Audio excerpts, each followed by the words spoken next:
यही बात हमें समझनी पड़ेगी। त्रिकोणमिति की परिभाषा से समझ लेते हैं। तो त्रिकोणमिति की परिभाषा में दिया है, गणित की वह शाखा जिसमें त्रिभुज का अध्ययन होता है। गणित की वह शाखा जिसमें हम त्रिभुज के बारे में पढ़ते हैं और ऐसे त्रिभुज जिसमें 90 डिग्री का एक कोण होता है उसको समकोण त्रिभुज कहा जाता है। कक्षा 10वीं में समकोण त्रिभुजों के बारे में ही हमें त्रिकोणमिति के अंदर पढ़ना है। अब त्रिकोणमिति जो है उसको क्या कहेंगे? त्रिभुज का मापन कह सकते हैं। आसान भाषा में इस तरह से हम त्रिकोणमिति की परिभाषा से समझ चुके हैं कि त्रिभुज के बारे में हमें सारी चीजें अध्ययन करनी है और कैसा त्रिभुज होगा जिसका एक कोण 90 डिग्री का होगा। तो यहां पर हम एक त्रिभुज बना लेते हैं। जैसे मैंने यहां पर एक त्रिभुज बना लिया है, इस त्रिभुज का नामकरण कर देते हैं। ये ए बिंदु हो जाएगा, ये बी बिंदु हो जाएगा और ये सी बिंदु हो जाएगा। जो भी हमने ये त्रिभुज बनाया है ना, इसमें एक कोण कितना होना चाहिए? 90 डिग्री का होना चाहिए। तो बी वाले पर हम यहां पर कोण बना लेते हैं 90 डिग्री। इस वाले त्रिभुज का हमें अध्ययन करना है। जो भी इसकी भुजाएं है ना, यहां पर जो भी 90 डिग्री के विपरीत भुजा आपको दिखाई दे रही है, इसको कहा जाता है कर्ण। इसको अंग्रेजी में हम क्या कहेंगे? के से डिनोट करेंगे, के से इसको हम दर्शा सकते हैं। इसी तरह से जो हमारा कोण होता है ना, कोई भी एक कोण हमें ले लेना है। जैसे यहां पर हमारे पास सी कोण है, तो हम यहां पर जो कोण है ना उसको क्या कहेंगे? उसके लिए यहां पर थीटा का इस्तेमाल किया जाएगा। जो ये निशान मैंने आपके लिए लगाया है, जीरो बना के उसे काट देना है, तो ये थीटा का निशान होता है। एक साइड में बना के मैं आपको दिखा देता हूं, ठीक है। ये जो निशान है ये होता है थीटा का, ठीक है। इसे थीटा कहा जाता है, जिससे इस त्रिभुज का जो कोण होता है उसको मापा जाता है, ठीक है। ये हमारा थीटा हो गया सी पर। अब आपको ध्यान देना है, थीटा जो भी होता है, थीटा के साथ वाली जो भुजा होती है उसको आधार कहा जाता है। तो मैं कहूंगा कि जो भी मेरी ये वाली भुजा है ये आधार हो जाता है यहां पर। इसी तरह से जो थीटा के विपरीत भुजा होती है उसको लंब कहा जाता है। तो लंब कैसे पता करना है, आधार कैसे पता करना है, आई होप आपको समझ में आ गया होगा। चलो एक और उदाहरण आपके लिए यहां पर मैं रख देता हूं। एक और त्रिभुज यहां पर मैं बना देता हूं। यहां पर जो भी मैंने त्रिभुज बनाया है ना, आपने क्या करना है? इस त्रिभुज में आपने पता लगाना है कि कौन सा इसका लंब है, कौन सा आधार है। तो मैं इसका नाम कर देता हूं यहां पर पी क्यू आर, मैंने यहां पर कर दिया। अब जो थीटा कोण है ना वो मेरा पी पर है, ये मेरा थीटा हो जाता है। थीटा जो होगा, थीटा के साथ वाली भुजा मैंने क्या बताई थी? थीटा के साथ वाली भुजा आधार होता है। हमेशा इस बात का आपने ध्यान रखना है।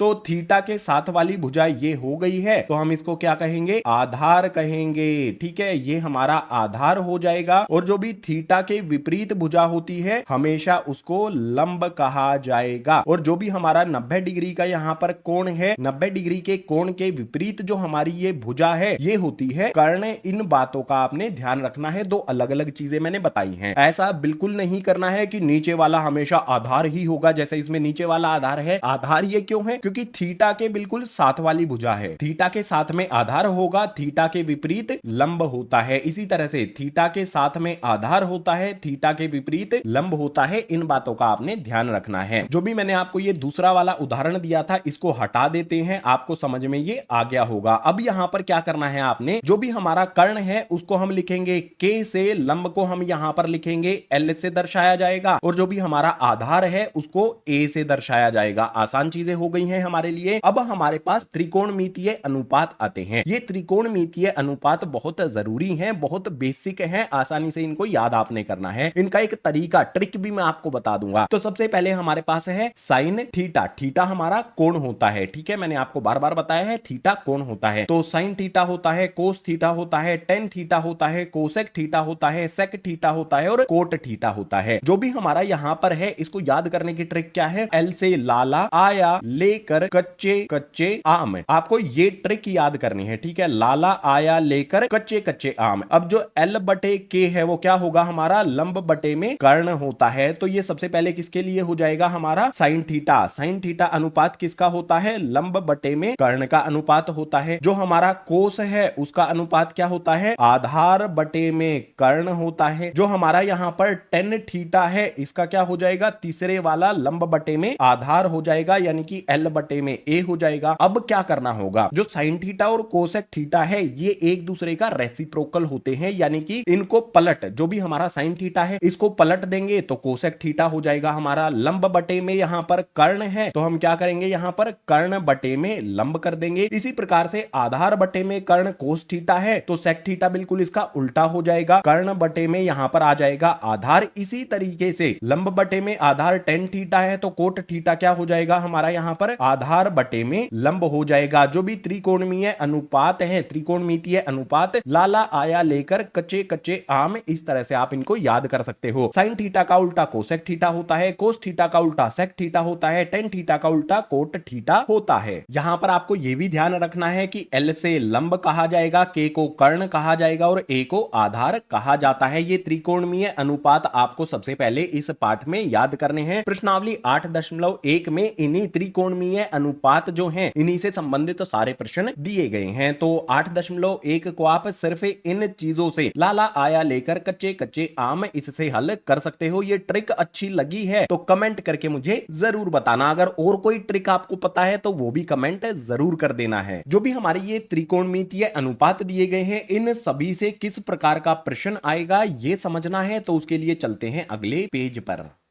कोई ऐसा त्रिभुज जिसमें एक कोण 90 डिग्री का दिया हो तो उसमें पाइथागोरस प्रमेय का इस्तेमाल किया जाता है। और पाइथागोरस प्रमेय क्या होता है, कर्ण की पावर 2 बराबर में होता है आधार की पावर 2 जमा में लंब की पावर 2, यानी कि कर्ण का वर्ग बराबर होता है आधार के वर्ग जमा में लंब के वर्ग के। आसान सी चीज हमारे लिए ये हो गई। अब मान लो जो आधार है वो हमें यहाँ पर 5 दिया गया है और लंब जो है वो हमें यहाँ पर 12 दिया गया है। ठीक है, लंब 12, आधार हमें 5 दिया गया है तो एक भुजा हमें कर्ण के बारे में नहीं पता है। कर्ण कैसे ज्ञात करेंगे इस चीज को समझो।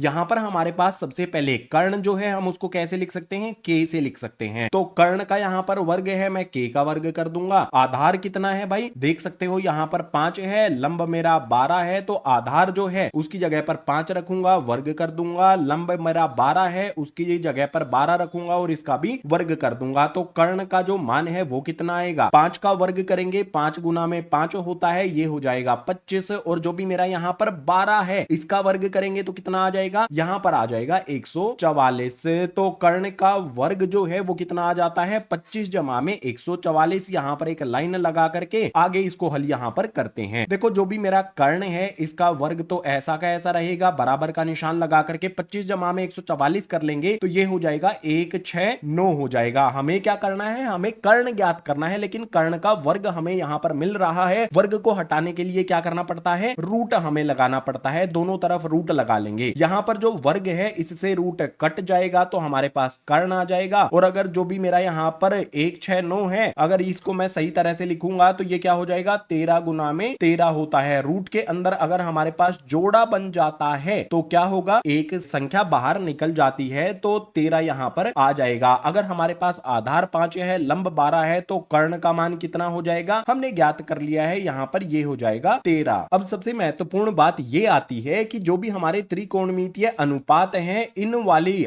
जो भी हमारा यहां पर आधार, लंब और कर्ण है इनके अनुसार इनका मान क्या होगा। आपको पता है ना, ट्रिक मैंने बताई थी, लाला आया लेकर कच्चे कच्चे आम। तो सबसे पहले हमारे पास एल बटे में के है, साइन थीटा के लिए एल बटे में के हो जाएगा। इसके बाद ए बटे में के हमारा कोस थीटा के लिए होता है, एल बटे में ए हमारा टेन थीटा के लिए होता है और एल बटे के का उल्टा कर देंगे तो ये हो जाएगा हमारा के बटे में एल। इसी तरह से ए बटे के का उल्टा कर देंगे तो ये हो जाएगा हमारा के बटे में यहां पर ए। और इसी तरह से टेन थीटा का उल्टा कर देंगे, एल बटे में ए का उल्टा तो कोट थीटा हमारा हो जाएगा ए बटे में एल। अब इनके मान मुझे बताने हैं। साइन थीटा का मान क्या हो जाएगा हमारे लिए, थीटा कोण भी महत्वपूर्ण यहां पर है। थीटा कोण जो है ना, अगर थीटा हमारा ये वाला कोण है तो उसके अनुसार आधार हमारे पास है, लंब हमारे पास है। तो लंब और कर्ण कितना है, लंब यहां पर 12 है, कर्ण यहां पर 13 है। तो लंब के स्थान पर हमें रख देना है 12 और कर्ण के स्थान पर रख देना है हमें 13। इन वाली संख्याएं जो भी हमारी यहां पर दी गई हैं, आधार, कर्ण और लंब, उसके अनुसार साइन थीटा हमारा कितना हो जाएगा, 12 बटे में 13।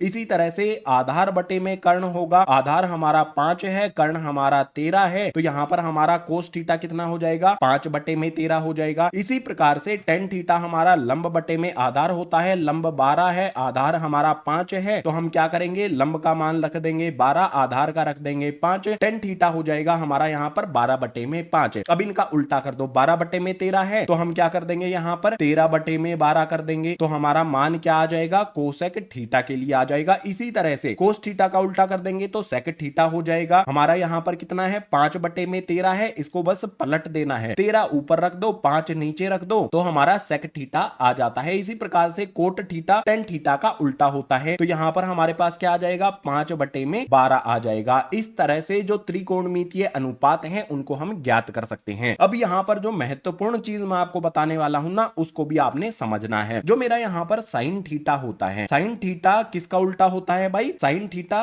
कोसेक थीटा का उल्टा होता है। तो मैं इसको इस प्रकार से लिख सकता हूं, 1/, में जो भी मेरा साइन थीटा है वो कोसेक थीटा यहाँ पर हो जाएगा। ठीक है, साइन थीटा बराबर होता है 1/, में कोसेक थीटा का। बिल्कुल इसी तरह से अगर मुझे यहां पर लिखना है कोसेक थीटा, तो ये किसके बराबर हो जाएगा, 1/, में साइन थीटा के बराबर हो जाएगा। ये बातें आपको ध्यान रखनी पड़ेंगी। साइन थीटा और कोसेक थीटा एक दूसरे के उल्टे होते हैं, तो इनको हम इस प्रकार से लिख सकते हैं, साइन थीटा बराबर में 1/, में कोसेक थीटा, कोसेक थीटा बराबर में 1/, में साइन थीटा। यही चीज हम कोस थीटा और सेक थीटा के लिए भी लिख सकते हैं। यहां पर मैं इस तरह से लिख सकता हूं, जो भी मेरा यहां पर कोस थीटा है ये बराबर हो जाएगा मेरा 1/, में सेक थीटा के। और इसी प्रकार से अगर मैं सेक थीटा को लिखना चाहूं तो सेक थीटा बराबर होता है मेरा 1/, में कोस थीटा के। इनके लिए भी हमें लिख सकते हैं, ये दोनों एक दूसरे के उल्टे होते हैं, तो कोसेक थीटा 1/, में सेक थीटा होता है, और सेक थीटा की बात करें तो 1/, में कोस थीटा होता है। क्या यही चीज हम टेन थीटा और कोट थीटा के बारे में लिख सकते हैं? बिल्कुल लिख सकते हैं। तो मैं इस प्रकार से लिख सकता हूं, यहां पर एक लाइन लगा देता हूं। ठीक है, इस तरह से एक लाइन लगा देता हूं। मैं यहां पर इस प्रकार से लिख सकता हूं कि जो भी मेरा यहां पर होता है टेन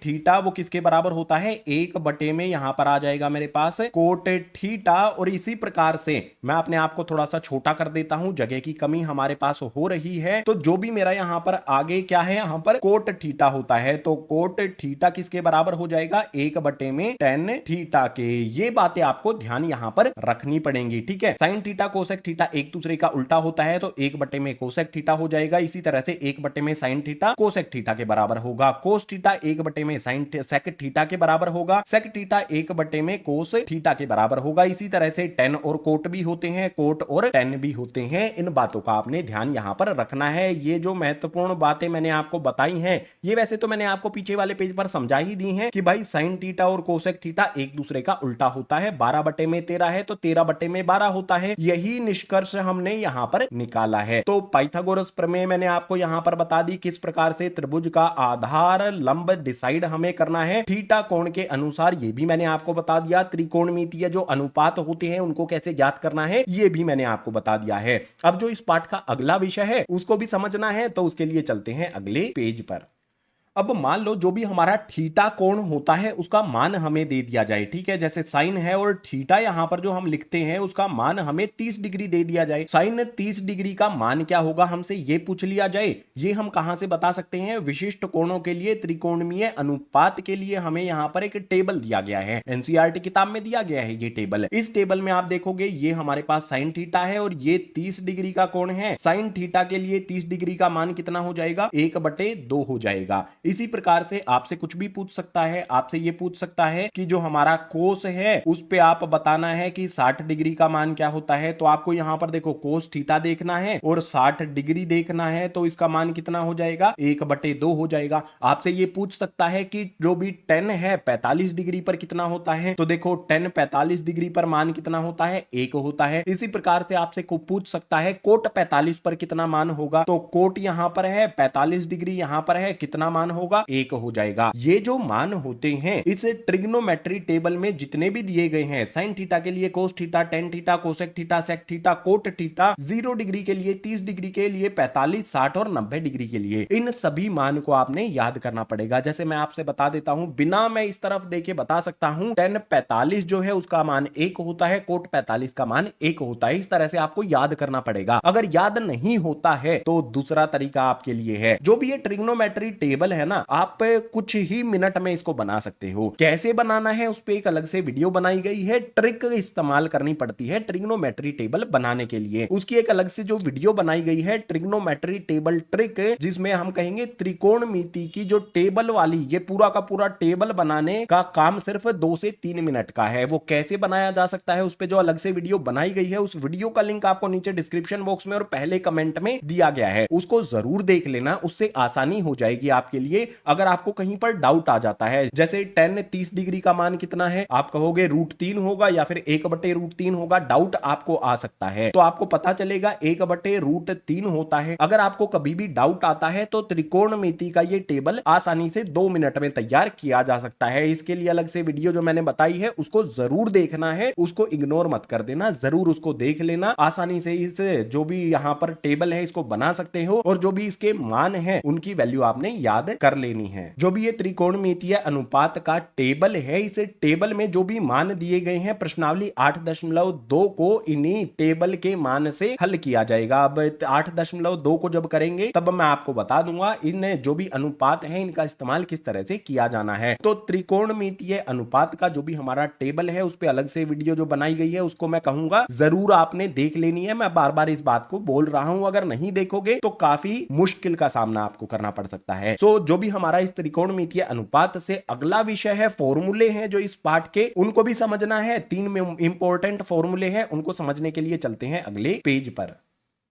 त्रिकोणमिति में अभी तक जो भी चीजें बताई गई हैं, इसके बाद आपको 3 महत्वपूर्ण फॉर्मूले और याद करने पड़ेंगे। वो तीनों फॉर्मूले आपके सामने यहां पर मैंने लिख दिए हैं, इन फॉर्मूलों को समझ लो। कोस स्क्वायर थीटा, ठीक है, जो भी पावर 2 होती है उसको स्क्वायर कहा जाता है, वर्ग कहा जाता है। तो कोस स्क्वायर थीटा जमा में साइन स्क्वायर थीटा बराबर होता है 1 के। इसी तरह से 1 जमा में टेन स्क्वायर थीटा बराबर होता है सेक स्क्वायर थीटा के। इसी प्रकार से 1 जमा में कोट स्क्वायर थीटा बराबर होता है कोसेक स्क्वायर थीटा के। जो भी मेरे ये फॉर्मूले है ना, इनका इस्तेमाल प्रश्नावली 8.3 के सभी प्रश्नों को हल करने के लिए किया जाएगा। ये काफी महत्वपूर्ण फॉर्मूले हैं। सबसे पहले यहां पर जो भी हमारा फॉर्मूला दिया गया है ना, इस फॉर्मूले को हम आगे पीछे जो भी इसके पद हैं उनको आगे पीछे भी कर सकते हैं। जैसे यहां पर जो मेरा यहाँ है कोस स्क्वायर थीटा है, ठीक है, बराबर में मेरे पास 1 है, यहां पर क्या है साइन स्क्वायर थीटा, तो मैं दूसरी तरफ भेज दूंगा, घटा का हो जाएगा साइन स्क्वायर थीटा। इस प्रकार से भी इसको लिखा जा सकता है, ये चीजें आपको आनी चाहिए। इसी प्रकार से अगर मेरे पास यहां पर 1 है, बराबर का निशान लगा देता हूं। दूसरे फॉर्मूले को मैं और किस तरह से लिख सकता हूं, ये बात यहां पर समझाने वाला हूं। तो टेन स्क्वायर थीटा है, दूसरी तरफ मेरे पास है सेक स्क्वायर थीटा, तो यहां पर मैं लिख लेता हूं sec square theta. Tan square theta जमा का है, दूसरी तरफ मैं भेज दूंगा तो हो जाएगा घटा का टेन स्क्वायर थीटा। ठीक है, यहां पर क्या समझ में आया कि 1 बराबर किसके होता है, सेक स्क्वायर थीटा घटा में टेन स्क्वायर थीटा के। इसी प्रकार से तीसरे वाले फॉर्मूले को भी लिखा जा सकता है। आप किस किस तरह से तीसरे वाले फॉर्मूले को लिख सकते हो कमेंट करके मुझे जरूर बता देना है। तो त्रिकोणमितीय जो भी सूत्र हमारे हैं, वो ये तीनों सूत्र आपको अच्छी तरह से रट लेने हैं। एक पेज पर लिख लो, दीवार पर चिपका लो, अच्छी तरह से आपको ये याद हो जाएंगे। त्रिकोणमिति में जो भी हमारे विषय थे, फॉर्मूले थे, ट्रिग्नोमेट्री टेबल था, सभी के बारे में हमने डिटेल में समझ लिया है। तो परिचय हो जाता है इस पाठ का कंप्लीट। उम्मीद करता हूं परिचय में जो भी विषय आपको कराए गए हैं, सभी के सभी विषय आपको आसानी से समझ में आ गए होंगे। अगर आ गए हैं तो वीडियो को लाइक जरूर कर देना है। आपकी कक्षा में पढ़ने वाले जो भी साथी हैं उनके साथ इस वीडियो को शेयर जरूर कर देना है।